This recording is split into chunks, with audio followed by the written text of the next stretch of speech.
Pau, si te querías presentar. Dale. Bueno, yo soy Pau del Torrente, también milito en la facultad, formamos parte de la lista 39 junto con Sinapsis, así que nada, les quería agradecer un montón a Irma y Andrea por estar acá y también a todos los estudiantes que se están sumando. Esto es muy importante que estemos todos acá, así que nada, muy alegre por eso y eso. Lo que había pensado ahora también es que me habían dicho ellos igual, de hablar también por qué hacemos esta actividad. Así que digo algo y ahora te dejo vos, Lore. Bueno, nada, lo que pensamos es que, bueno, nuestro rol como estudiantes y jóvenes en la memoria, para que acepto a alguien, en la memoria es continuar el camino de las madres, abuelas y familiares y seguir construyendo los sueños de los 30.000 que dieron su vida por la construcción de una patria más justa, libre y soberana. Creemos en la importancia de la reivindicación de las luchas que siguen siendo las nuestras también, mediante la memoria y la justicia, para así poder decirle nunca más a los crímenes atroces cometidos durante la dictadura. Y nada, eso es más o menos lo que pensamos, y ahora la dejo a Lore que diga algo más. Genial, no, y agregando nada más que lo hacemos con la convicción de seguir construyendo memoria en la facultad. La realidad es que muchas veces es difícil encontrar espacios de memoria en nuestra facultad particularmente.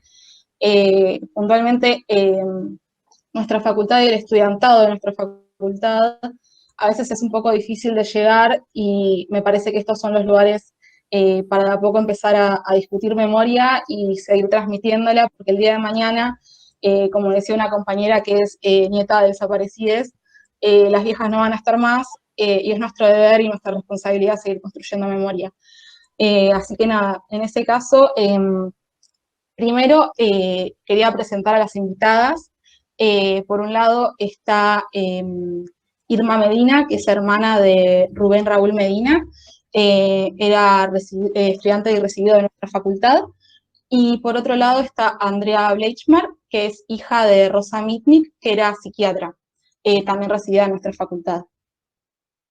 Y luego nada, como preguntas disparadoras se nos ocurrió la idea de preguntar, y si quieren pueden participar en el chat, si ustedes en algún momento, alguien en la facultad, en su formación, les contó qué había pasado en nuestra facultad durante el proceso, si sabían cómo era cursar en nuestra facultad, y nada, si más allá de tal vez la experiencia personal, si desde la institución, que es la universidad, les habían contado algo. Así que si tienen alguna experiencia, si quieren nos podrían empezar contando un poco eso.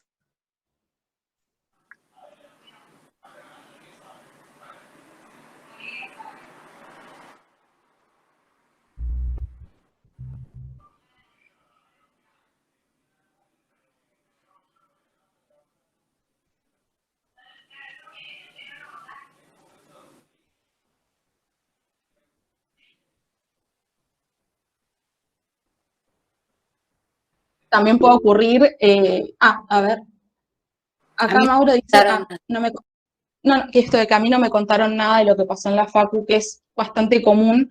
Yo les contaba a Irma y a Andrea un poco antes en mi encuentro que yo como que la única experiencia que había tenido de escuchar sobre los desaparecidos en la facultad fue cursando, que un ayudante empezó a mencionar nombres tomando lista y que nadie respondía, y era porque eran compañeros desaparecidos.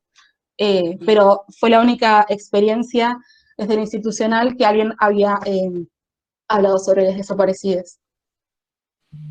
Y no sé si en el chat Agustina dice, hola, yo soy estudiante de Fono, sé que las prácticas estaban canceladas y nos lo comentó una profesora.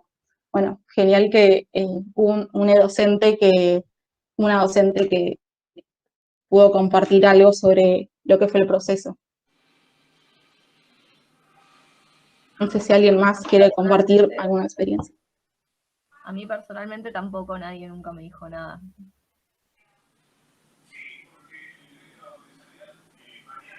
Ahí hay unos comentarios. Andrea dicen, no tampoco, lo único que vi son las placas de la unidad 1 de Histo y Embrio de docentes exiliados. Sofi dice, en medicina en ninguna materia de la carrera hablamos al respecto, lo que fuimos conociendo fue a través de actividades militantes. Rocío dice, a mí tampoco, lo único que me enteré es en el aula de seminarios de Isto Catuno, que tiene el nombre de un ayudante desaparecido. Tomás dice, 4 años de facu y nunca nada de nada. Así que nada, es importante estos espacios, tipo, verán que en nuestra facultad no abundan para nada. Y bueno, ¿alguien estaba hablando? No. No. Bueno, en ese sentido, queríamos pasar tal vez a la siguiente parte, que era un poco conocer a, a nuestras invitadas y a los familiares de nuestras invitadas. Y en ese caso queríamos preguntarle a Irma, bueno, primero, ¿quién era su hermano Rubén Raúl Medina? Y también lo que me ha contado Irma es que ella también fue estudiante de nuestra facultad hasta el 75, si es que no me equivoco, así que tal vez también nos pueda contar sobre, bueno, cómo era cursar durante la dictadura militar o previa a la dictadura militar. Bueno, en principio, hola a todos, se escucha, espero. Bueno, mi hermano era un tipo más, un muchacho más de esa época, entró a la facultad en el 71, él en el 70 hizo el ingreso a la facultad en un instituto que se llamaba Barceló, que creo que hoy día es una facultad. En aquel momento estaba Marcelo Barceló. Y mientras hacía 5º año cursaba el ingreso y bueno, pudo entrar y entró en el 71. En la Facultad de Medicina, como dicen ustedes, no se caracterizaba por tener una militancia peronista, no había casi militantes peronistas. Cuando mi hermano entró a un grupo, yo había entrado en el 70 a través de un colegio primario, de un colegio secundario, por unos curas, entré a una villa, que es la Villa de Dorrego, supuestamente a hacer caridad. Y rápidamente me ubicaron y me explicaron que caridad no, solidaridad podría ser. Y era un momento donde se hablaba de política, no en mi casa, entre mi hermano y yo. Cuando él entra a la facultad, rápidamente se junta con un grupo muy pequeñito de la facultad que se llamaban el GUP, Grupo Universitario Peronista, no eran más de 10, que por ahí ponían un cartel, por ahí festejaron el 8 de octubre el cumpleaños de Perón con una torta y los abucheaban porque medicina no era peronista. En realidad ninguna facultad era peronista. Irma, te molesto un segundo nada más para comentarles que voy a compartir pantalla, bueno, para que aparte de hacer las historias y los relatos, para que podamos ponerle cara a los compañeros, así que solo era para decir eso y continúa tranquila. Dale, dale. Bueno, él en el 71 se dedicó a estudiar y de pleno empezó a hacer militancia. Lo agarra el 72, el país estaba en mucha ebullición política, lo agarra el 72, se peleaba en ese momento por el lucha y vuelve. En ese momento, sí, él participó de la vuelta de Perón, lo fueron a buscar en noviembre, a mí no me dejaron, yo era chica, tenía 17 años en ese momento, y él fue. Volvió enloquecido, fue con todo el grupito de medicina. Volvió enloquecido de lo que vio, de la cantidad de gente, era mucha lluvia. Bueno, estaba muy emocionado por lo que había pasado. Era la primera vez que Perón venía al país después de 18 años. En ese interín, viene principios del 73, yo consigo entrar a la facultad y se van juntando distintas facultades, los distintos grupos peronistas, y formaron lo que se llamó la Juventud Universitaria Peronista. Hay que entender que en medicina, en ese momento el centro de estudiantes estaba dirigido por el MOR, que era un movimiento de orientación reformista, era el Partido Comunista. Y ellos eran los que manejaban todo el centro de estudiantes. Bueno, yo entro a la facultad, también empiezo a estudiar y a militar. Y ahí trabajamos muchísimo ese año lo pusieron a Mario Testa de decano, un tipo que tenía una mirada muy sanitarista, nosotros participamos muchísimo, se abrió el ingreso para que entraran mucha más gente y se daban cursos dentro de la facultad, que si busco debo tener cuadernillos de eso, donde lo que se le enseñaba era otro tipo de medicina, ¿no? La medicina no era solamente el problema de salud puntual, sino era un problema social, ¿no? Se apuntaba mucho al mal de Chagas, había mucha tuberculosis en el norte, se apuntaba a ese tipo de cosas. En el año 73 armamos un montón de dispensarios en villas, barrios, centros de salud se habían armado y participaban estudiantes de medicina. Se armó una campaña de vacunación muy grande, todo dirigido por Mario Testa y un grupo de sanitaristas que lo acompañaban, que estaba el doctor Zurita, si no me equivoco. La facultad en ese momento era un hervidero. El pasillo central de la facultad eran todas mesitas, una al lado de la otra, llena de carteles políticos, y nos respetábamos, y cuando no nos respetábamos se armaban rosca, obviamente. Se trabajó tanto que en el año 73, a fines del 73, increíblemente la Juventud Universitaria Peronista ganó el centro de estudiantes. Y mi hermano fue parte de la lista de ganar el centro. También es bueno que sepan que mi hermano fue parte del decanato de la Facultad de Medicina dentro de lo que era la Secretaría de Asuntos Estudiantiles. Y trabajaba ahí de esa manera. De hecho, tengo los recibos de él, de que cobraba en esa época, y se autosostenía para seguir estudiando, porque no éramos una familia de guita tampoco, ¿no? Era una época que la gente podía llegar a la facultad, podíamos hacer un esfuerzo y llegábamos y estudiábamos. En el 74 hubo un cambio importante en la facultad, sacan al rector y ponen a un señor que se llama Otalagano, que modifica una serie de cosas dentro de la facultad, empiezan a cambiar los aires políticos en el país, y en ese interín empiezan a ocurrir cosas, ¿no? Empiezan a aparecer unos grupos que se llamaban la AAA, que perseguían a compañeros, sobre todo entraban a la facultad, hacían cosas bastante difíciles para nosotros, que nos movíamos lo más sigilosamente que podíamos, no solamente contra la JUP, contra todo el mundo. En el año 75 ya era imposible. La facultad teníamos que entrar, nos revisaban los bolsos, por si llevábamos obleas, no se podían hacer reuniones, claro. No había más mesitas en ese pasillo, y habían puesto una oficinita donde estaba, supongo yo, que Coordinación Federal, no sé, era gente de civil, y bueno, es en ese momento donde yo me tengo que ir de la facultad porque, bueno, no me conocían mi nombre y apellido, conocían mi cara. Bueno, me bajaron, un par de golpes, historia, y un compañero del MOR me salvó, Marcelo Arbitz, que siempre me acuerdo de él, que siempre peleábamos en todas las reuniones grandes de medicina que se hacían en esa aula magna. Me salvó y pude salir, y por supuesto no volví a la facultad. Ya en ese interín mi hermano estaba en unidad hospitalaria. Empezó en el Clínica, después siguió en el Español. En julio del 76, más o menos, consigue recibirse de médico. Y se recibe, empezó a trabajar en guardias, en el Sanatorio Charcas. Hablando hoy con Andrea me hizo acordar de algunas personas. Mi hermano se analizaba con Octavio Fernández Muján, que después, cuando vinieron los años difíciles, lo pasó a otro compañero de él que se llamaba Rubén Gro, me acuerdo. También me acuerdo que en el año 74 se hizo la famosa peña de Carlos Gardel.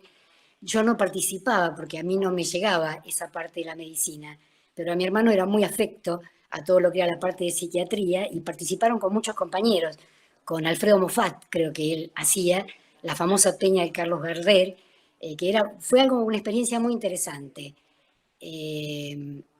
Bueno, en el año 76 consigue recibirse, y el 2 de marzo del año 77 lo secuestran en la calle y lo llevan secuestrado a un lugar que se llama un centro clandestino, que está acá en Capital, en Paseo Colón y San Juan, que se llama el Club Atlético. Ahí, bueno, ocurre lo que le ha ocurrido a todos los compañeros. Él estuvo 9 meses y 27 días secuestrado en ese lugar, y el 27 de diciembre del año 77 lo hicieron trabajar de manera esclava como médico, y el 27 de diciembre del año 77 lo trasladan, que en ese momento el traslado implicaba que lo mataban, ¿no? Nunca pudimos encontrar el cuerpo, siempre buscamos a través del equipo de antropología forense, pero nunca lo pudimos encontrar. Algunos compañeros que salieron de ese lugar los pasaron a otros centros y lo recuerdan perfectamente por el lugar que mi hermano ocupaba, que era curarle los ojos, curarle heridas, sacarle balas. Bueno, había gente que estaba embarazada, chicas que estaban embarazadas. De hecho, la compañera de mi hermano, que era una compañera de filosofía y letras, estaba embarazada y de alguna manera buscó a ese niño o niña que hoy tendrá 43 años, más o menos. No tampoco lo pudimos localizar. Pero bueno, eso es un poco la historia de la facultad. En el año 84, mi mamá deseaba el título de él. Hice toda una serie de trámites, primero ante la COMRA, que tenía una Secretaría de Derechos Humanos, y después me mandaron a la Facultad de Medicina, donde me ofrecían darme el título con una leyenda que cruzaba el título que decía fallecido. Algo que me enojó muchísimo porque ¿quién me podía dar fe que estaba fallecido? O sea, si alguien ponía eso, ya sea un rector o la justicia, me tenían que dar las explicaciones necesarias del caso. De hecho, les aclaro que en este momento, cuando fue el juicio de mi hermano, en realidad la condena a las personas que condenaron por el caso de él es por desaparición forzada de personas, no por genocidio, no por muerte, no por matanza. Yo siempre digo que estos juicios nos condenan a los familiares a un duelo eterno, a seguir de alguna manera esperándolos. Cuando, si la justicia se decidiera a decir la palabra genocidio, tendríamos la posibilidad internamente de generar un duelo, algo que nos cuesta hacer. Bueno, discutí bastante con el rector de ese momento, supongo que se asustó porque yo estaba en un ataque de enojo muy grande, y me entregó, envuelto en un papel de diario, en una oficinita al fondo, que yo la recuerdo siempre, como que trabajaba Cristina Leni, otra desaparecida de la Facultad de Medicina, que ella era no docente. Me lo entregaron envuelto en un papel de diario. Y se lo traje a mi madre, que por supuesto lo hizo un cuadro y lo puso, y no tiene ninguna leyenda de nada, ¿no? No sé, tendrían miedo de que aparezca y se ponga a hacer medicina, no sé. La verdad que es algo muy ridículo, siempre lo peleé. En el 2004 tuve la posibilidad de trabajar con Claudio y armamos una actividad en la Facultad de Medicina que fue bastante grande, donde conseguimos las fotos de muchos de los desaparecidos de medicina y la pusimos ahí y pudimos hablar, y fue también un acto reparador. Yo hablando con Claudio y con Lorena, que fue la que hablé en este momento, les decía que en la mayoría de las facultades se entregaron legajos, en la mayoría de las facultades se hicieron una actividad que de alguna manera reparaba a los familiares, ¿no? Que es entregarles algo de ellos. Y de alguna manera es decirle, existieron, porque la palabra de desaparecido es algo muy cruel, ¿no? No están, son entelequias, no, eran personas, vivieron, tenían sueños, caminaron por esos pasillos, hicieron infinidad de cosas. Después podemos discutir si estuvieron bien, mal. Creo que no hay ningún motivo para que les haya pasado las cosas que pasaron. Pero existieron. Y entregar legajos es eso, es marcar existencia. Y siempre me dolió que la Facultad de Medicina no lo pudiera hacer. Y realmente me conmueve estar hoy acá con ustedes y saber que se interesan por esto y saber que va a haber un momento, no importa cuándo, pero que se va a hacer y no importa a quién se lo puedan entregar. No estarán las madres, estarán los hijos, estarán los hermanos, estarán las mujeres o los hombres que quedaron o los nietos, pero van a recibir algo de esa facultad que fue muy importante para nosotros, marcó años fundamentales en la vida de los que no están y en la vida de los que sí estamos. Le metimos mucha garra a todo eso. Yo quiero que entiendan que médicos, estudiantes de medicina, enfermeros, psiquiatras, fueron muy apaleados. Perdimos muchos compañeros en esa época, no importa de dónde eran, perdimos muchísimos. Y no es casual que hayan perdido tantos compañeros de esas carreras, no es casual. Y esto los invitaría a ustedes a que repiensen, ¿no? El sentido de la medicina, porque obviamente es importante saber de venas, arterias, de enfermedades, pero también es importante saber que dónde vive una persona, cómo vive, cómo se alimenta, Claro. también es parte de la salud. Y en eso apuntábamos en aquella época. Siempre me acuerdo de un plan que había planteado Mario Testa, que no sé si quedó plasmado en algún lugar, pero era algo que se charlaba mucho, que intentaba que aquellos que se reciban en esos años de medicina brinden al país 2 años y que los puedan mandar a distintos pueblos de la Argentina. Y lo planteaban otros rectores, por ejemplo, que haya, no sé, en La Quiaca un médico, un enfermero, un psiquiatra, un arquitecto, un ingeniero, un tipo de leyes, para que conozcan las distintas realidades, porque eso es importante, conocer qué es lo que pasa en el país, más allá de lo que ocurre acá en Capital o en el AMBA, como le llaman ahora, ¿no? No sé qué más contarles. Díganme ustedes si alguien me quiere hacer una pregunta. Creo que fui medio rápida, pero bueno, a su disposición. ¿Alguno de mis compañeros tiene ganas de preguntarnos algo? El chat está abierto. ¿Yo puedo hacer una pregunta? En un momento Sí. dijiste obleas, que les revisaban que no tuvieran obleas. ¿A qué te referías? Sí. Yo pensé que no iban a Nosotros- saber, lo pensé, sí. En ese momento, cuando no nos permitían poner carteles y demás, llevábamos unos papelitos que le sacábamos un papelito y lo pegábamos en distintos lugares. Y entonces, suponete, poníamos frases, ¿no? Nosotros con respecto al peronismo, nosotros con respecto a la facultad, pero de pronto también existían otras cosas, otros compañeros de otros partidos que también ponían lo mismo. Entonces nos daban vuelta a los bolsos, literalmente. Yo andaba con una mochilita toda tejida que me había hecho mi vieja y nos daban vuelta a los bolsos.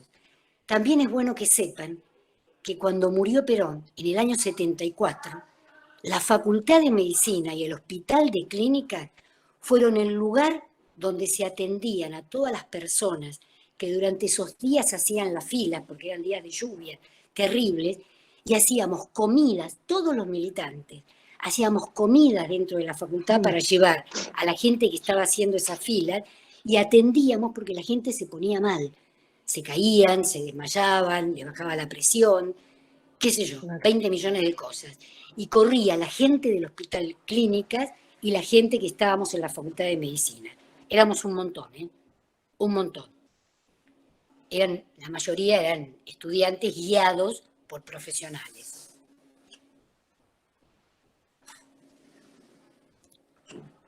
Díganme lo que más quieran. Creo que nunca mejor retratado la salud al servicio del pueblo y todo lo que aprendemos en la facultad del servicio del pueblo. Sí, creo que una charla no va a bastar. Creo que estaría bueno juntarnos más veces y charlar de más cosas. Yo si me pongo a buscar debo tener los cuadernillos de Testa o conseguirlo en compañeros de medicina que estaban en esa época y que trabajaron, ¿no? Que eran más grandes que yo y trabajaban más. Fue una época hermosa de la facultad. Y fue una época donde el estudiantado que en el 72 no reaccionaba, 73 y 74 fue impresionante. Impresionante el compromiso que se consiguió. También es bueno que sepan que desde la puerta de la facultad sacaron a un muchacho que era militante con nosotros, que se llamaba Carlos Marzano. Lo sacaron de la puerta de la facultad.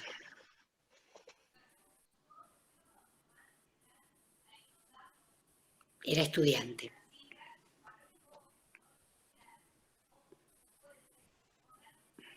No, tremendo lo que contaste, la verdad es que es muy movilizante.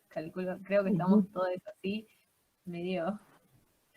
Nada, y ¿alguien más quiere preguntar algo? ¿Puede abrir el micrófono o preguntarlo en el chat si no quiere abrir el micrófono o si no tiene?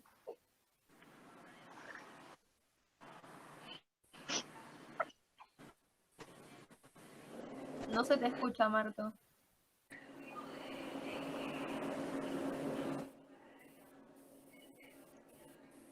No. No la escucho. ¿Quieres mandarlo al chat?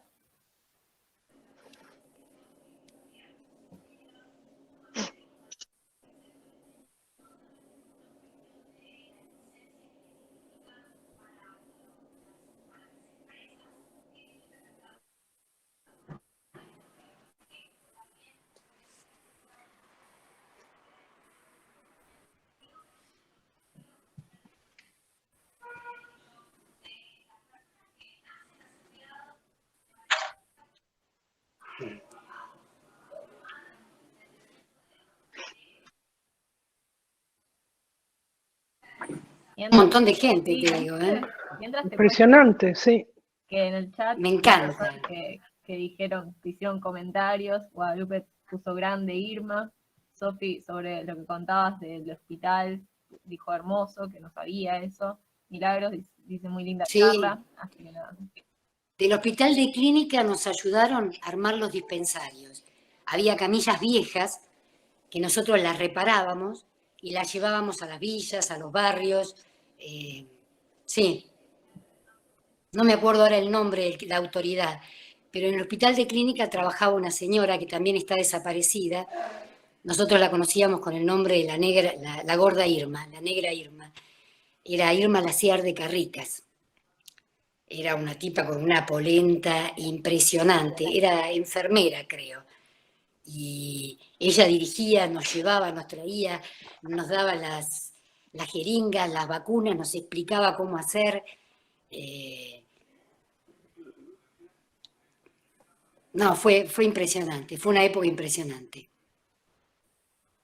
Bueno, sí, igualmente si gustan hacer alguna pregunta más adelante también va a estar abierta la posibilidad, pero ahora queremos pasar a Andrea, y bueno, lo que nos quiera compartir sobre quién era Rosa Mitnick y qué sabe ella o de su paso por la facultad, o también ya en el momento en el que ella estaba ejerciendo la profesión ya recibida. Y mientras yo voy a empezar a compartir pantalla. Bueno, primero que nada, ¿me escuchan bien? Sí. ¿Me escuchan? Sí, primero que nada les quiero agradecer enormemente al grupo que convoca esto. Me parece importantísimo y les voy a explicar por qué a mi modo de ver me parece tan importante, y agradecerles a ustedes por el interés, porque yo creo que se sepa y que podamos recordar es una de las garantías para que no vuelva a pasar. Entonces es muy, muy importante informarse y saber, porque empieza muy de a poquito, muy sutilmente la represión, y de repente pasan tragedias. Así que les agradezco a todos que estén aquí y al grupo que lo organiza. Y a vos, Irma, bueno, enormemente, yo no conocía a Irma hasta hoy. Te agradezco muchísimo. Yo no, lo que les pueda contar es muy diferente a lo que les contó Irma, porque mi mamá se graduó de Facultad de Medicina en el 61. Y hay muchas cosas, bueno, que yo no sé, yo no vivo en el país desde el 76. Así que te agradezco muchísimo, Irma, todo lo que contabas. Recuerdo ir, bueno, muchas de las cosas que las que contabas y las obleas, cuando llegó Perón, lo recuerdo de chica, y aparte en el secundario donde yo estaba era una escuela muy politizada, pero recuerdo que mi mamá me llevó a cuando llegó Perón a Ezeiza, y éramos ríos de personas que cuando uno subía una colinita se podía ver, pero ríos todos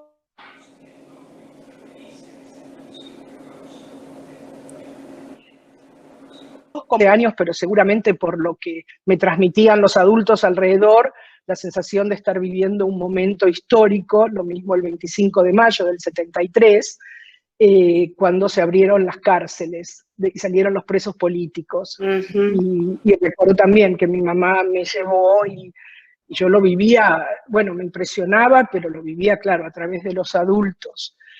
Bueno, entonces mi mamá se graduó de médica en el 61, de médica psiquiatra, y junto con mi papá y un grupo grande de psiquiatras,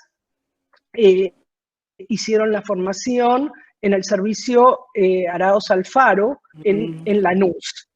Entonces, en Lanús, el jefe de servicio de psiquiatría en Lanús era, si lo podés, Lorena, con el cursor, era Mauricio Goldenberg, ese señor que ven ahí, que fue el primer servicio de psiquiatría que trajo el psicoanálisis a la Argentina. Entonces, muchas de todas estas personas que ven fueron psicoanalistas, y formó una escuela muy, muy, muy importante que después fue, con el exilio, fue a otros países, de psicoanalistas en la Argentina. Entonces estaba Mauricio Goldenberg, que era el jefe de servicio, y bueno, y muchas gentes eran los adultos de mi infancia, o eran los padres de mis amigos de infancia. Entonces, Lorena, si recordás cuál era mi mamá, a la derecha, ¿Acá? en la tercera fila.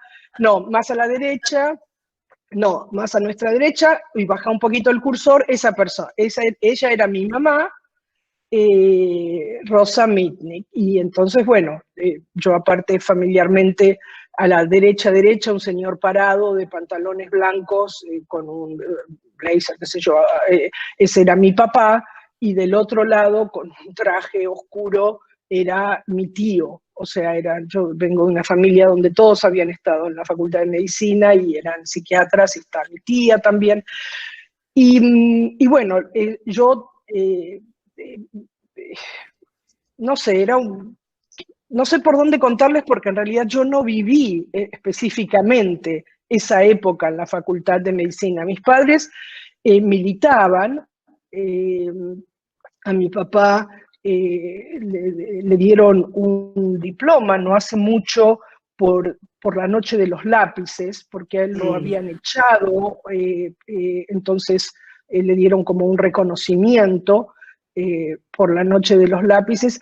Eran gente muy comprometida que quería medicina para todos, estaban muy, muy comprometidos. Yo me acuerdo, bueno, que en los 60, muchos de ellos también fueron a Cuba a ayudar a crear el sistema de psiquiatría, como el sistema de psiquiatría, sí, el sistema de psiquiatría justo después de la revolución, en los años 60. Bueno, a la izquierda somos mi mamá y yo. Esto fue una semana antes de que yo me vaya de la Argentina, y les puedo brevemente contar por qué. Es en el Parque Centenario, es la última foto que tengo con mi mamá, y a la derecha es en el 2015, que me llamaron a dar testimonio en el juicio de la megacausa de la ESMA. Entonces fui a Buenos Aires, y ahí estoy con mi tío, el esposo de mi tía, Silvia Bleichmer, que a lo mejor alguien, no sé si han leído también ella. Ajá. Bueno, y esa fue cuando fui a dar testimonio en el juicio. Les cuento, no sé qué contarles en realidad, porque no es como Irma, que estaba directamente ahí. Yo lo que les puedo decir es que momentos como este son muy importantes, es a los desaparecidos hacerlos presente. Esto es un acto de hacerlos presente a los desaparecidos. Poner las baldosas es un acto de hacerlos presentes. Y como decía Irma, el duelo de un desaparecido es algo tan abstracto, se ha escrito mucho sobre eso, es algo tan abstracto, tan difícil de elaborar, porque no hay los rituales que hay en todas las religiones y en todas las culturas, los rituales de sepelio, con el cuerpo. Y al no haber eso, pareciera que eso es algo que los humanos necesitamos. También es algo que se nos ha sacado a los familiares. Y siempre la pregunta, ¿cuándo fue? ¿Cómo fue? Vos, Irma, me parece por suerte sabés un poco más, a lo mejor en qué momento, yo no lo sé. A mi mamá la secuestraron, bueno, ella siempre no militaba ella directamente, pero siempre atendía a gente gratis, tenía, o sea, iba a ver a los pacientes a la casa, tenía una noción de la psiquiatría comunitaria. Y de hecho, mi mamá, como muchos de esos que vieron en la foto, hicieron después psicoanalistas en la Asociación Psicoanalítica Argentina, y en esa época la Asociación Psicoanalítica Argentina no dejaba entrar a psicólogos, entonces hubo una escisión, se dice, una división de un grupo que se llamaba Plataforma, del cual formaban parte muchos psiquiatras comprometidos con la salud mental para que el psicoanálisis no sea una cosa solo de médicos y solo de estatus, sino poder llevar el psicoanálisis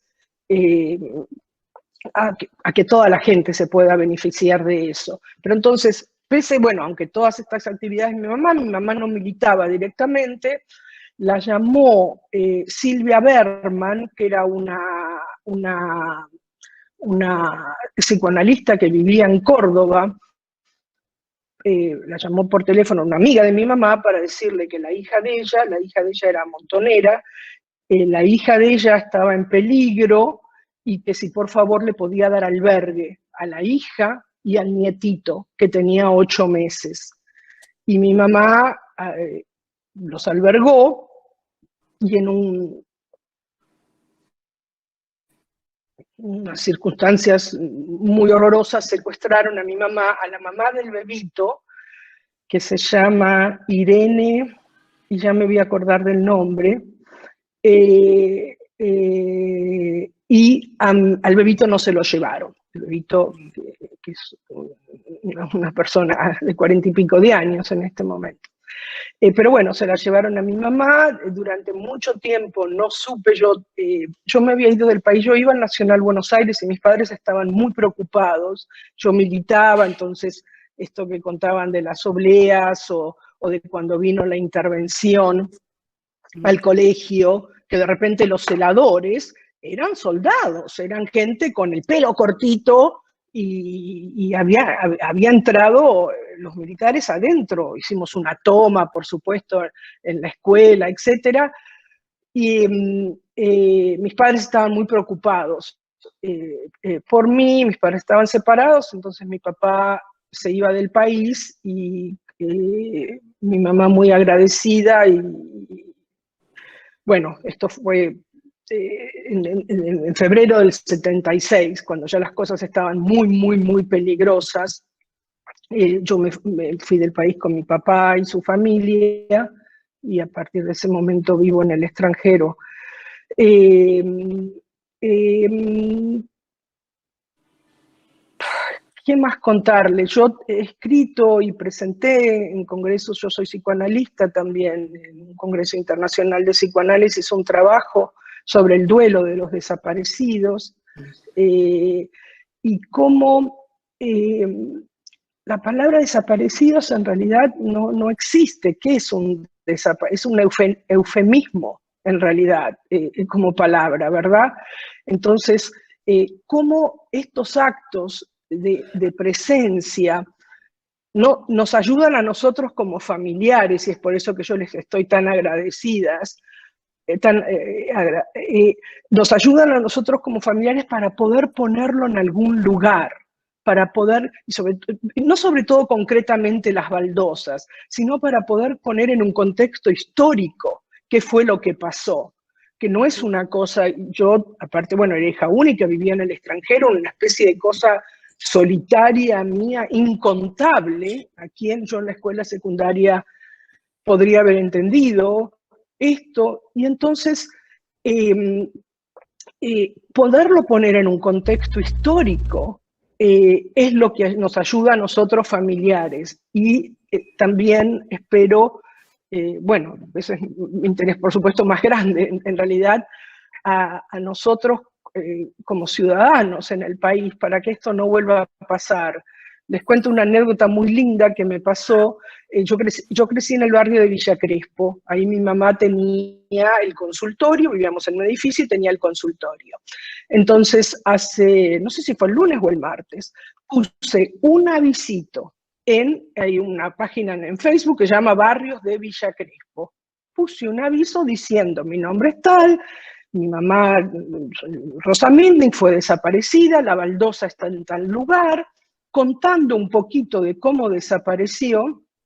Bueno, ahora hay 600 likes y respuestas, 200 y pico de respuestas. Voy a pasar, nunca más, paso por ahí, voy a pasar y rezar, voy a pasar, una persona judía, voy a pasar y voy a poner una piedrita, le pongo una flor y te mando la foto. Una solidaridad. Yo soy portero y le voy a decir a los otros, pero estoy a 2 cuadras, a ver que te la miren a la baldosa. Una solidaridad. Hoy me escribió una chica diciéndome, soy nueva en el barrio, tengo un bebito de 2 meses y lo llevé a ver a la baldosa de tu mamá para contarles y a ver si puedo... no sé, lo dijo de una manera, lo quiero encontrar porque lo dijo de una manera tan hermosa de por qué había llevado a su bebito y por qué había llevado, esperen un minutito que lo quiero encontrar, por qué había llevado a su bebito a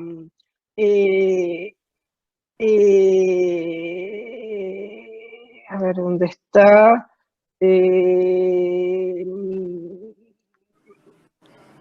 A ver, acá está.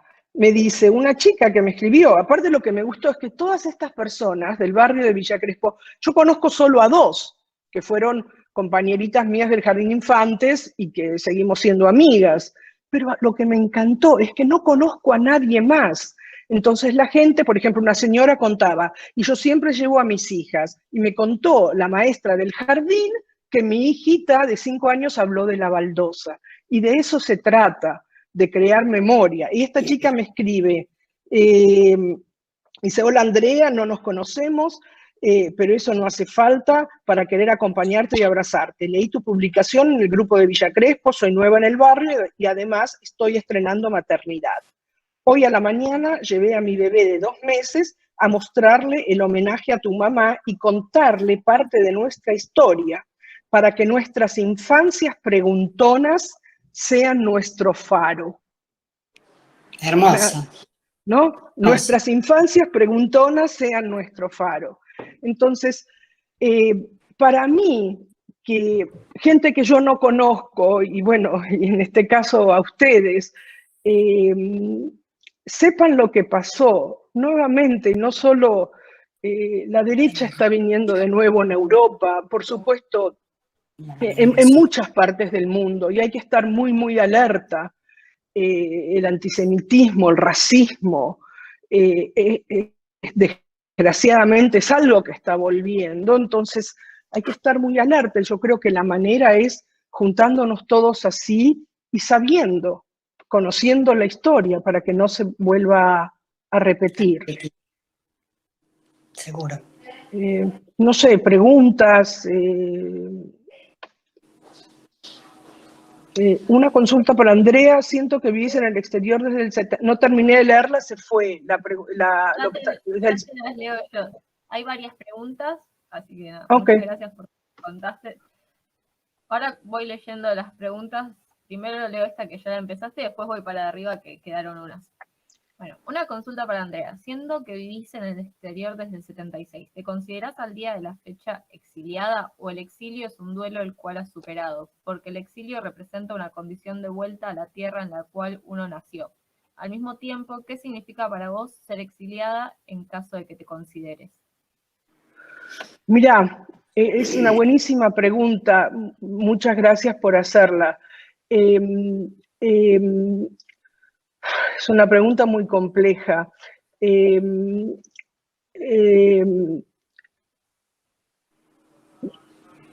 Si yo hubiera estado en la Argentina en noviembre del 76 y me hubiera tenido que ir, me hubiera considerado exiliada. Como me fui antes, no siento que tengo el derecho a llamarme exiliada. Cuando yo hice la universidad en París, donde viví muchos años, y cuando llegué a París, que había mucha gente de Chile, Uruguay y la Argentina, que eran exiliados políticos, que tenían un pasaporte celeste que les daba las Naciones Unidas, siempre para mí fue muy importante, me fue un grupo con el cual yo pude hacer parte del duelo, pero tu pregunta más que eso. Creo que detrás de tu pregunta, no sé quién la hizo, hay el por qué no volví o por qué no quiero estar segura de contestar profundamente a la pregunta. No me considero exiliada, me parece que sería como robarme un título que no me pertenece. Bueno, si lo pienso muy bien, no hubiera podido volver durante la dictadura siendo hija desaparecida, y de hecho volví 10 años después, por primera vez a la Argentina.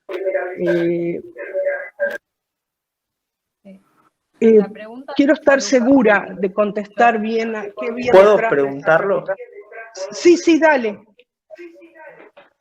La pregunta más que nada va dirigida a cuál es tu condición sentimental con la tierra en la cual naciste. Mira, yo viví nada más en la Argentina 14 años, tengo 60. Y fíjate, yo me siento completamente argentina. Yo siento que lo que soy yo y lo que fueron mis padres fue gracias a la Argentina, por haber hecho la carrera en la Argentina, las amistades. Yo sigo muy en contacto, te digo, mis amigas de jardín de infantes. Cuando puse la baldosa, vinieron compañeros de la primaria, de la secundaria, mi maestra de 5º grado. Yo sigo muy en contacto con la Argentina, y ahora yo hace 30 años que vivo en Boston y mi grupo de amigas son argentinas. Yo me siento muy cercana, es lo que me conmueve, es lo que me llega.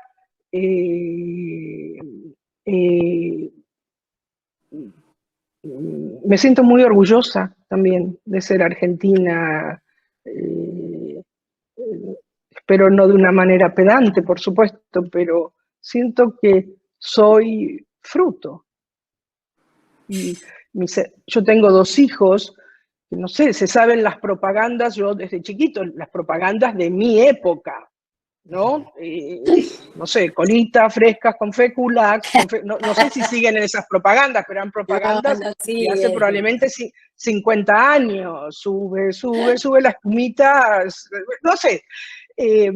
Mi casa, bueno, mis chicos hablan muy bien castellano, argentino hablan, que a mí me conmueven cuando dicen yo, lluvia, no sé, y lo tienen muy presente, la tienen muy presente a mi mamá, muy presente. Y tuve una tía muy querida, desgraciadamente falleció, que me ayudó mucho durante muchos años a hacer el duelo de mi mamá, porque yo creo que haciéndolo, estando sola afuera, Me hubiera sido más fácil si me hubiera quedado, pudiéndolo hacer en grupos, con otros hijos. Creo que eso me hubiera ayudado.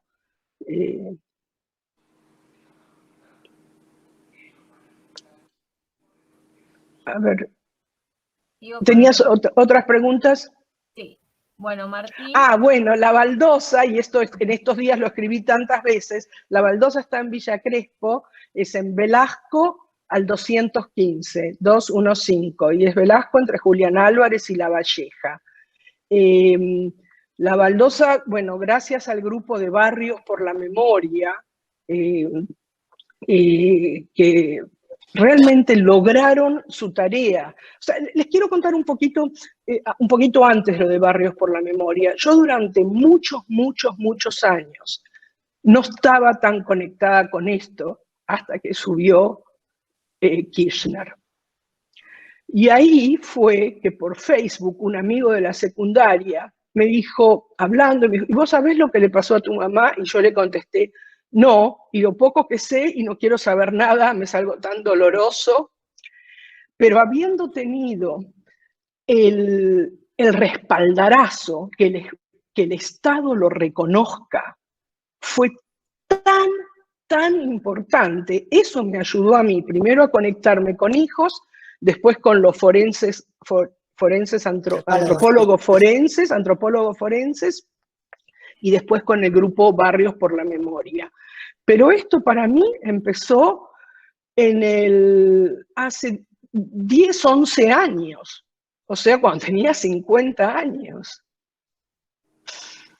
Fue gracias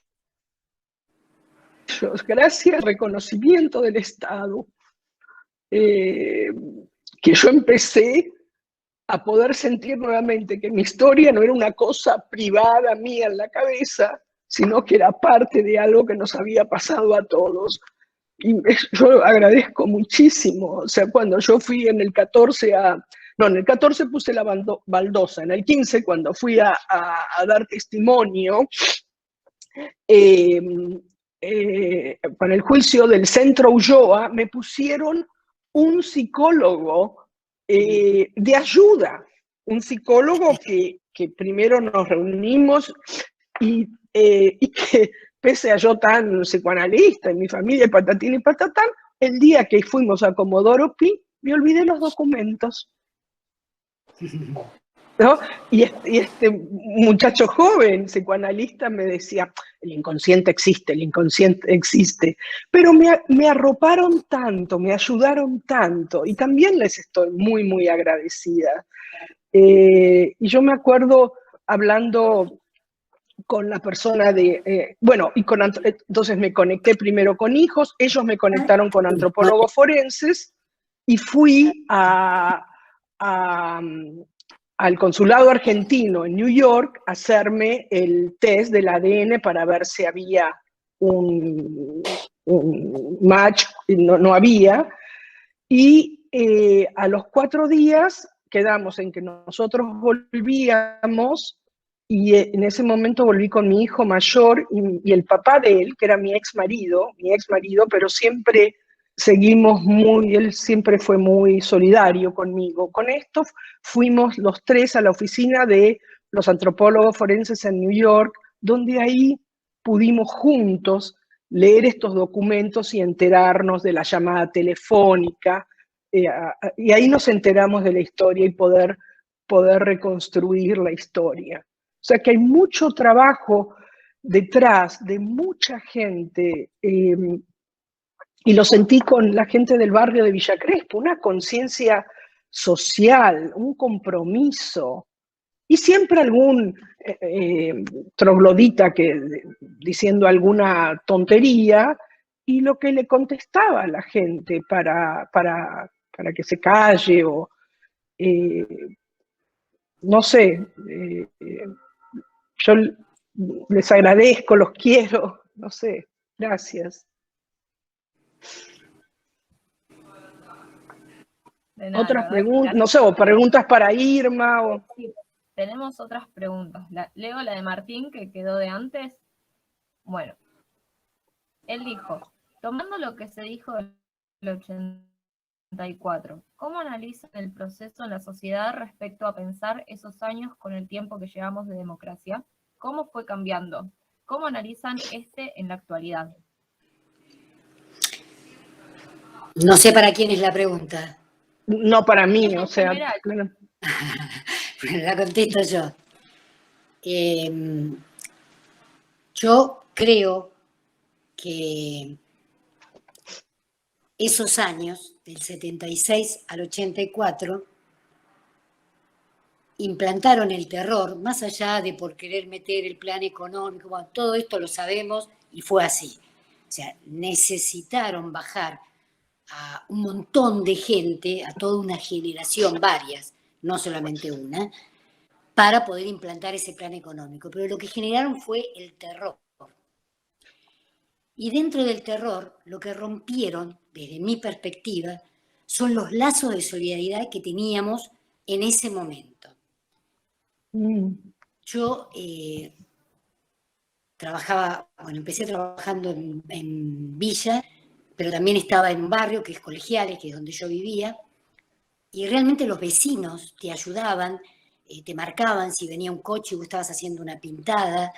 Hubo momentos donde vecinos metieron en la casa a compañeros que estaban siendo perseguidos por la AAA, por ejemplo.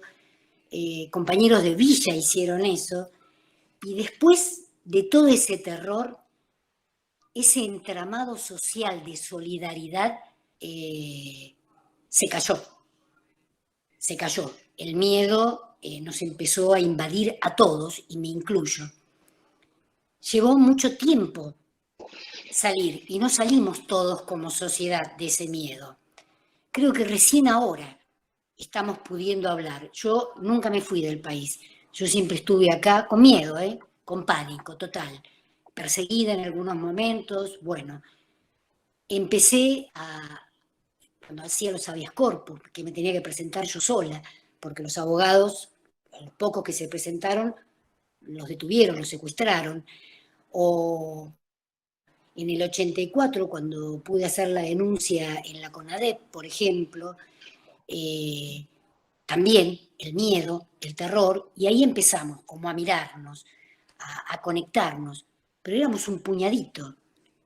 Yo milito, no tengo puesta en este momento una camiseta político-partidaria, pero milito en organismos de derechos humanos. Trabajo también en barrios por la memoria, pero en colegiales.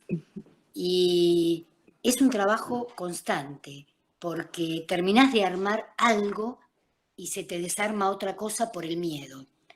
Les cuento algo que el otro día lo leí en página 12 que me pareció terrible.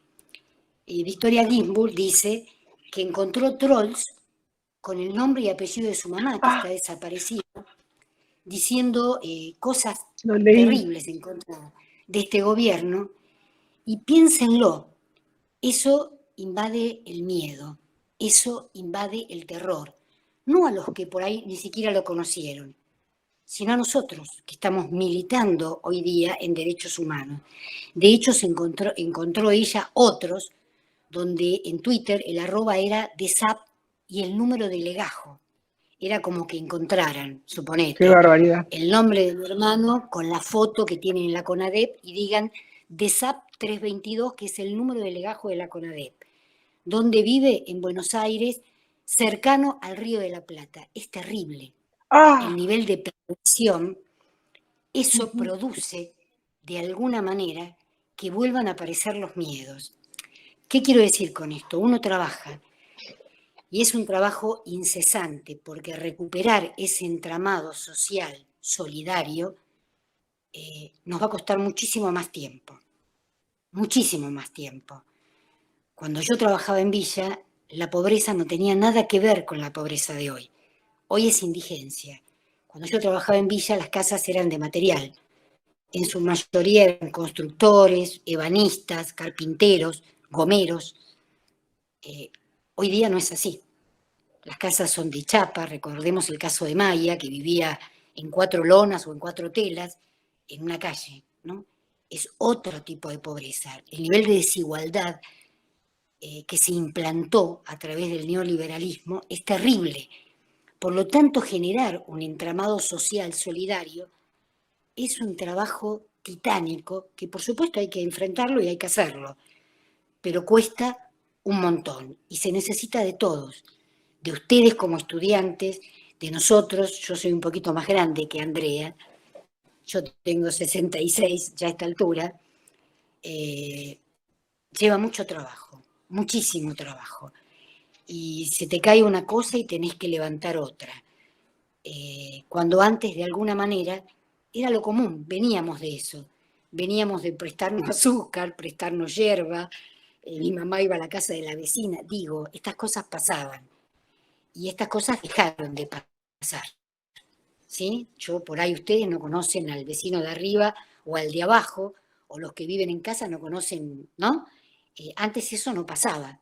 Yo vivía en Colegiales y iba caminando y no sabía de la vida del vecino, pero me saludaba porque me conocía. Hoy día es diferente. Pasamos al lado y no sabemos ni quién es. Pasamos al lado de una persona tirada en la calle y seguimos de largo. Ese es el entramado que hay que volver a armar, a recuperar y a ser solidario. Y cuesta horrores. Se intentó de alguna manera en la etapa del kirchnerismo, pero no bastó, no bastó. En 4 años derrumbaron un montón de cosas. Estamos otra vez a foja menos de cero. Hay que volver a armarlo. Y no es fácil.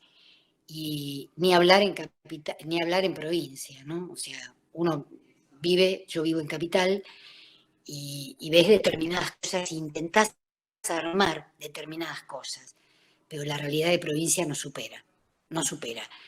Si bien hay organizaciones sociales que trabajan, es tal la necesidad que tiene la gente que te supera. Tal vez medicina podría ser algún tipo de actividad, podría proponer desde el decanato. Vuelvo a repetirte, hay campañas para enseñarle a la gente cómo lavarse los dientes, campañas para ir a mirar las libretas si las tienen vacunas o no, campañas para ayudar a las chicas que están embarazadas, o enseñarles cómo cuidarse. Digo, hay muchas cosas y esas son las cosas que nos van acercando unos a otros. Pero no damos abasto. Tampoco es tanta la gente metida en esto. Se necesita de más. Y de más gente joven, obviamente, ¿no? Yo le contaba hoy a Lorena que el otro día tuve una charla en un colegio primario donde fue mi hermano y pudimos armar también una actividad y después de mucho trabajo nos permitieron charlar con los chicos. Y este 24, bueno, me pidieron charlar y charlamos, y un nenito, son 6º y 7º grado, bueno, yo estaba hablando en términos generales porque son muy chiquitos, y me pregunta, decime, ¿qué hizo tu hermano para que le hicieran eso? Una criaturita de 11 años. Entonces yo le pregunto, ¿y qué tenés que hacer vos para que te hagan eso? Que es algo que tendríamos que pensar. ¿Nos merecemos esto? ¿Nos merecimos eso? Entonces, creo que hay que partir de eso, ¿no? Porque si no nos ponen las preguntas a nosotros. Ayer lo escuchaba a Martín Coan cuestionando el famoso que decía que el número de 30.000 que tanto joden, no lo podemos dar nosotros.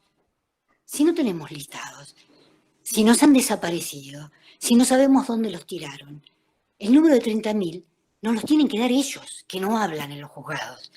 Claro. Porque la pregunta no nos la tienen que hacer a nosotros, ¿no? Y entonces es eso lo que yo digo. Cuando una criatura de 11 años pregunta, ¿qué hicieron ustedes? No hay nada que pudiéramos haber hecho nosotros que con la Constitución en la mano no hubiésemos sido castigados de acuerdo a lo que nuestras leyes decían. Y eso es algo que tenemos que entender todos. Nada de lo que ustedes hoy día hagan en la calle merecen un destrato, ni un gatillo fácil, muchísimo menos, ni un destrato en la calle por parte de nadie. Pero eso es algo que lo tenemos que concientizar. Eso es algo que lo tenemos que grabar. Y cuesta grabarlo. Nos cuesta a todos. Siempre de alguna manera El miedo nos hace sentir culpables de algo. Y hay que empezar, aunque cueste, a sacárselo. No, no somos culpables. Podemos equivocarnos, sí. Podemos hacer algo malo, sí. Algo dentro de lo que dice la Constitución que está mal, sí. Podemos. Existen leyes, hay otras conductas. Y es eso lo que tenemos que pelear y a donde tenemos que apuntar. Pero los lazos de solidaridad, para que se mejore esto, los tenemos que poner el hombro todos, todos. Y generar situaciones de acercamiento con gente que está en la lona, está partida. Y son muchos en el país, son muchísimos. Y son ellos los que de alguna manera van a poder recibir esos lazos de solidaridad y van a poder entender y meterse en eso y pelear por eso. La clase media seguramente se va a acompañar, pero no más que eso. Porque el neoliberalismo, con su famoso individualismo y meritocracia, caló hondo, caló hondo. El otro día escuchaba a un compañero que, bueno, está exiliado, y me decía que los hijos de él, que están en España, no pudieron hacer la facultad. Ay, no, le digo, ¿por qué no pudieron hacer la facultad? Porque es paga casi. Ajá. Y los hijos de fulano de tal que están en Francia, es paga. Es paga. Chicos, acá nosotros, nuestras facultades son gratis. Entonces hay que buscarle la vuelta de defender eso y hay que buscarle la vuelta de devolverle a la sociedad algo de eso que de alguna manera todos nos están dando. Bueno, listo, eso. Perdón. Gracias. Muchas gracias, Irma. Sí, la verdad. No, gracias a vos, Andrea. Bueno, después hay una pregunta más y después ya hablan dos compañeras y ya cerramos. Así ya Dale. las dejamos en... Bueno, Karina preguntó, buenas tardes. Puede que era muy obvio lo que voy a decir, pero me gustaría saber qué piensan ustedes. ¿Ustedes creen que uno de los fines de secuestrar a sus estudiantes de medicina o en sí médicos era para mantener a las personas que tenían secuestradas para seguir con lo suyo y no solo porque eran militantes? Bueno, esa fue la pregunta de Karina. Yo te digo, en el caso puntual de mi hermano, lo hicieron trabajar de médico. Cuando lo detuvieron a él, mataron al compañero que estaba antes como médico, que era un estudiante de medicina, hicieron un enfrentamiento y dijeron que lo mataron ahí, pero no fue así porque hay gente que lo vio en el Atlético y mi hermano estuvo como médico hasta el 27 de diciembre del 77. Cuando los compañeros pasan al banco y al Olimpo, ponen otros compañeros médicos. Yo no creo que a la gran mayoría la hayan agarrado por esto, pero sí creo que la mayoría de los compañeros de medicina y médicos colaboraron muchísimo en todo lo que eran los sistemas, la parte sanidad, porque muchos compañeros eran heridos en ese momento y había equipos de sanidad que los atendían por fuera de lo que era el servicio público. En el privado no podían ir, obviamente, ¿no? Y eso les costó, así como a los abogados meter habeas corpus, les costó que los secuestraran, a los compañeros que ayudaban a otros compañeros, le costó la vida también. Pero han hecho trabajar a muchos compañeros como médicos en distintos centros, en distintos momentos, hasta que enganchaban a otro y bueno. Claro. Bueno, gracias por responder. No, mi vida. Ahora había dos compañeras que querían hacer una breve reflexión, así que habla primero Sofi y después Mile. Ahora en el micro. Y después ya cerramos. Vale. Buenas, ¿cómo están? Bueno, en primer lugar agradecerles a Irma y a Andrea por estar acá y por charlar con nosotros. La verdad que es muy valioso y muy enriquecedor tener este tipo de instancias. Y yo escuchando, bueno, primero lo que contaba Irma de cuáles eran las tareas militantes de su hermano y las discusiones que daban en la facultad, y después también escuchando a Andrea en relación a cuáles eran los trabajos que hacía su mamá en el territorio y como médica psiquiatra también, me llamó mucho la atención darme cuenta que nosotros, bueno, no, acá hay estudiantes que quizás no militan, pero muchos de nosotros somos militantes de la facultad y tenemos, digamos, muchísimas actividades. Y eso, me llamó la atención darme cuenta que muchas de las cosas que nosotros hacemos o queremos hacer son de la misma índole, son similares y van en ese camino de, en primer lugar, la salud al servicio del pueblo y de construir nuestra, digamos, la salud al servicio del pueblo y dar las discusiones necesarias también para que la facultad no forme en ese sentido. Y yo lo que quería decir, además de eso, bueno, que me emociona y que lo siento también como un legado y como la manera de continuar el camino bueno, los 30.000 compañeros desaparecidos, desaparecidas, que militaban y que tenían el sueño de construir un país diferente. Por un lado, creo que esa es la mejor manera que tenemos nosotros de construir memoria, además de hacer este tipo de charlas, recordar obviamente, y las cuestiones puntuales de lo que es política de derechos humanos, que me parece fundamental, también me parece importante eso. Creo que la mejor manera de honrarlos es seguir trabajando para construir el país que ellos soñaron, el sistema que ellos soñaron, y también la facultad, ¿no? Porque hoy en día también, si bien hay muchas cuestiones en las que hemos avanzado como sociedad, por lo menos yo como estudiante de medicina, que ya estoy por terminar, veo que la facultad y nuestro plan de estudios está años luz de lo que era el plan de estudios de Mario Testa y la propuesta de formación de médicos de Mario Testa. Y esas discusiones también las damos nosotros, y yo creo que las tenemos que seguir dando porque la gran mayoría de los estudiantes de nuestra facultad no les llega tampoco esta alternativa, por así decirlo, y son también vestigios de lo que quiso instalar la dictadura, ¿no? La dictadura encontró ese método que fue atroz y sangriento de eliminar y exterminar a compañeros, pero eso de alguna manera lo pudimos resolver y vivimos en democracia, pero ese cambio cultural que se generó a partir de lo que ellos hicieron permanece hoy en día en muchos sentidos.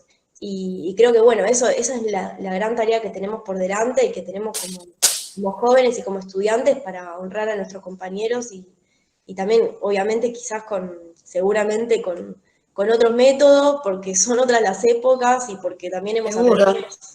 Ese es el desafío que entiendo que tenemos. En primer lugar, seguir militando, que aparte me llena de orgullo que sea de una manera similar a como lo hacían ellos, ¿no? Ir a los barrios, llevar lo que nosotros aprendemos en la facultad y también dar las discusiones hacia adentro de la facultad. Así que bueno, quería aportar eso y agradecerles nuevamente, la verdad que eso, muy lindo escucharlas y bueno, ojalá podamos repetir esto las veces que sean las veces que quieran, las veces que quieran, porque hablando van apareciendo cosas que algunas tal vez le puedan servir.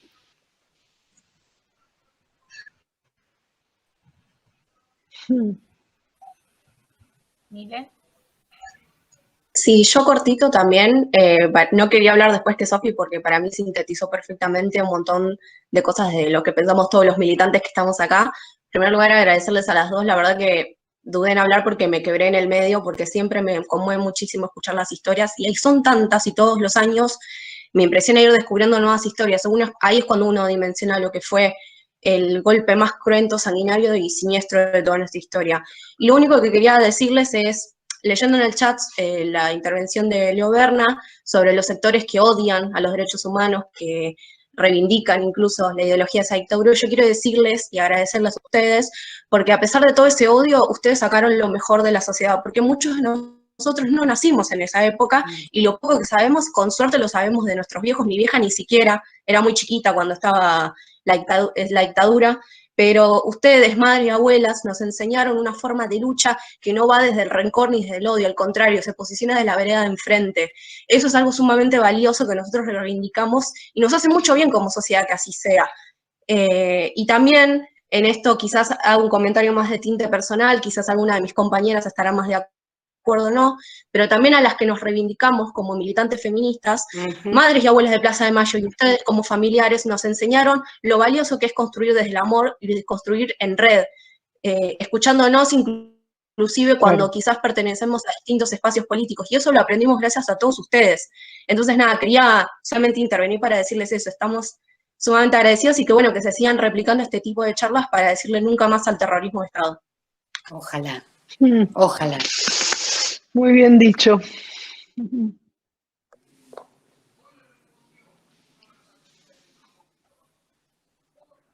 Bueno, si bien vamos cerrando. Lo que me quedó colgado es leer la intervención de Leo Bernal, que recién hizo referencia, así que si quieren la leo, ya cerramos. Leo, Faltaba, había algo que queríamos compartir con todos los que habían asistido a la actividad también, que en el sentido de lo que nos comentaba Irma sobre la necesidad de que se restituyan los legajos, y también un poco lo que hablaba Andrea de esto del reconocimiento del Estado, y que en este caso también es una institución, y la importancia y la necesidad que tienen familiares de detenidos desaparecidos porque se reconozca su paso y esto de que no son algo en el aire, sino que eran personas. Desde la Cátedra Libre de Salud y Derechos Humanos hay un proyecto que se llama Proyecto Universidad, Memoria y Justicia, que tiene como origen, o sea, como función y como objetivo construir memoria en nuestra facultad. Está impulsado en un principio desde lo que es una resolución UBA, que insta a todas las universidades de nuestra de todo lo que es la UBA, a restituir legajos de compañeros y compañeras detenidos desaparecidos a sus familiares, y luego por una resolución de nuestro consejo directivo, su objetivo es restituir los legajos y también poner en valor los espacios de memoria que tenemos en la universidad, en este caso en nuestra sede. En ese sentido es que hay compañeros que trabajamos y colaboramos con el grupo de trabajo de la Cátedra Libre de Salud y Derechos Humanos de nuestra facultad en la restauración y la restitución de estos legajos a los familiares. Siendo breve, porque la realidad es que es un proceso que llevó muchísimos años y que hay muchísimos compañeros y compañeras que han participado, porque de nuevo, al ser tan difícil construir memoria, y más en nuestra facultad, son pasos muy lentos. Se originó en realidad desde el mural que hay en nuestro comedor, y también desde relatos de familiares que tienen detenidos desaparecidos de nuestra facultad. Esa nómina primera luego se fue cruzando con datos de RUPTE, que es el Registro Unificado de Víctimas de Terrorismo de Estado, que lo que hace es recolectar todas las denuncias de desapariciones forzadas, bueno, asesinatos también, por parte del Estado. Luego, con el pasar del tiempo, se fueron depurando esas listas, y finalmente, cuando se pudo tener una lista más o menos fidedigna, se acercaron compañeros a lo que son los ficheros de la facultad, que actualmente funcionan en lo que es la Secretaría de Archivos, que es Paraguay derecha, hay una puertita, ahí hay unos ficheros, que son tarjetas muy chiquitas, con muy pocos datos, tienen un nombre, que muchas veces como son nombres que la realidad es que son comunes, por ejemplo, hay Juan Pérez, y Juan Pérez hay un montón, hay muchas tarjetas Juan Pérez, entre otras, y hay muchos números de legajos. La tarjeta es una tarjeta rectangular con el nombre y un número de legajo. No hay mucha más información. Compañeros fueron recolectando eso durante mucho tiempo, hasta que llegó un momento en que pudimos acceder a la biblioteca de profesionales, que funciona en el cuarto piso, Paraguay derecha también, para poder acceder efectivamente a los legajos. Esos legajos estuvieron en muchos lugares antes de llegar efectivamente a donde están ahora, y esos legajos fueron maltratados por el tiempo, fueron dejados de lado, están muchas veces muchos bastante maltratados, por el simple hecho de que esa fue la forma durante mucho tiempo que se construía memoria en nuestra facultad, que era básicamente olvidándolo. Y por eso me parece que es muy importante, entre paréntesis, este tipo de actividades y la necesidad de que todos y todas construyamos memoria. Con el correr del tiempo pudimos empezar a acceder a los legajos y se fueron restaurando. La idea fue colocarlos en carpetas libres de ácido, que lo que hace es evitar que con el paso del tiempo esos materiales se sigan deteriorando, y después se guardaron en un doble puerta, que es un lugar especial que lo protege de cualquier tipo de problemas, ya sea inundaciones, incendios, que esperemos que no pase, pero necesitan estar protegidos porque son documentos muy importantes. Después hay una copia que tiene un sello específico que dice, dependiendo de la denominación de RUPTE, si es asesinado o detenido y desaparecido por la última dictadura cívico-militar. Esa copia se sella y es vuelta de nuevo a la biblioteca, con la idea de que ese legajo no desaparezca tampoco de lo que es todos los legajos que están en esta biblioteca. La idea de restituir estos legajos y el acto que íbamos a tener todos y todas iba a tener lugar el 27 de marzo del año pasado. Lamentablemente, por la pandemia, que todos y todas ya estamos al tanto, lamentablemente no pudo tener lugar. La idea es que esto, cuando sea seguro para todos y todas, pueda tener lugar y nada, que nos podamos acercar y conocer con todos y todas las compañeros detenidos desaparecidos que hasta ahora tenemos en la nómina, que actualmente son 122, sumado a 2 compañeras que son no docentes. Y en un futuro la idea es seguir con las demás carreras de la facultad. Así que son muchos más compañeros y compañeras detenidos desaparecidos. Nada, quería mostrar un poco también que también existe un trabajo institucional dentro de nuestra facultad que es desde las instituciones que se debe construir memoria también. Muy bien. Un abrazo a todos. Gracias. Una propuesta, no sé si quieren que hagamos una foto, lo que son las fotos en este tiempo, antes de irnos, si quieren prender la cámara, los que están ahí un poco anónimos, así queda también el recuerdo del encuentro. Qué buena Yo le pediría idea. que alguien haga la foto y que me la mande, porque cero, ¿eh? Sí, Si sí, hago eso, pierdo la hacemos, pero nada, Dale. si quieren ir prendiendo la cámara, bueno, yo la saco, si alguien más quiere sacar, también saque. Va, ¿eh? Y la mandás. Sí, después Lore se las pasa. A ver, Genial. ahí está. ¿Salimos lindos? Y no sabría decir, que somos tantos que no puedo ver. Lo que uno puede. Un abrazo, chicos. Bueno, gracias. Gracias. Ambos. Se cuidan, ¿eh? La Se verdad cuidan. que fue muy, muy emotivo y muy lindo. Chau. Chau, Irma, Lorena. Nos vemos. Chao, gracias. Chau, chau, chau, chau.